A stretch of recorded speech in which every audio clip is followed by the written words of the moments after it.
So, ayun guys, ngayong araw na to ay balik namin sa Maynila. Sa Maynila namin. So, ayun nga pala guys yung mga kasama ko.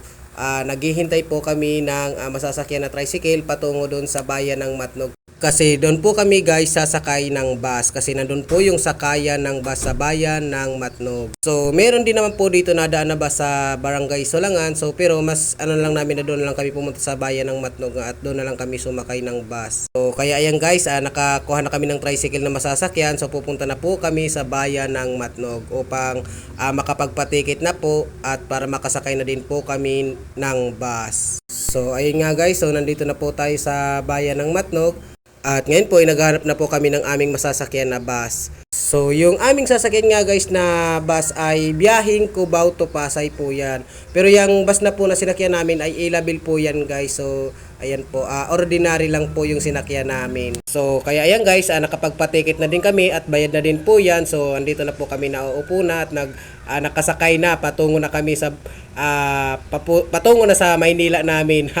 So ayun nga guys, habang nasa biyahe kami, nagbibideo din ako dyan sa labas at tinitignan yung mga magagandang tanawin na nakikita ko sa labas ng bus. So hindi na nga ako masyado makapag-video dyan guys sa labas kasi nga natatakot ako baka mahulog pa yung cellphone ko. Kaya mas minabuti ko na lang na dito na lang ako mag-video sa akin at dito ayan, kasama ko yung aking pamangkin.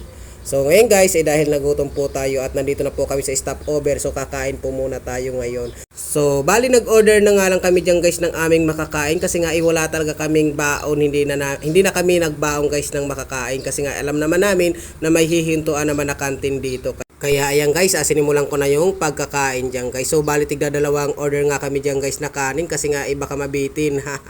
Pero hindi naman nga kami diyan guys nakakain ng maigi kasi nga medyo hilo pa sa biyahe. So pagkatapos nga namin kumain guys, bumalik naman agad kami sa bus. Baka naman kung hindi kami bumalik, maiwanan pa kami. Kaya ayan guys, puyat na talaga ako diyan guys at wala pa ako niyan tulog. Ayan guys, so malapit na kami guys sa Cubao. So ayan po, pababa na po kami.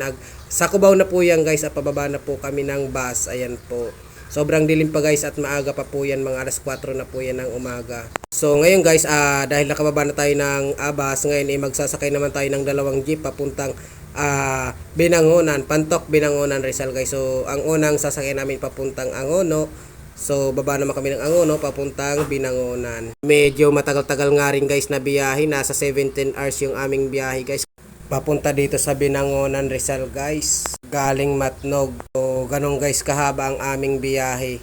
So 1 o'clock PM nga po kami guys nagsimulang umalis doon sa bayan ng Matnog at dumating naman po kami dito sa Pantok, Binangonan, Rizal ay 6 AM mahigit na po ng umaga. So ayun guys, ang importante ay maayos at ligtas kami na nakarating dito sa aming pinuntahan.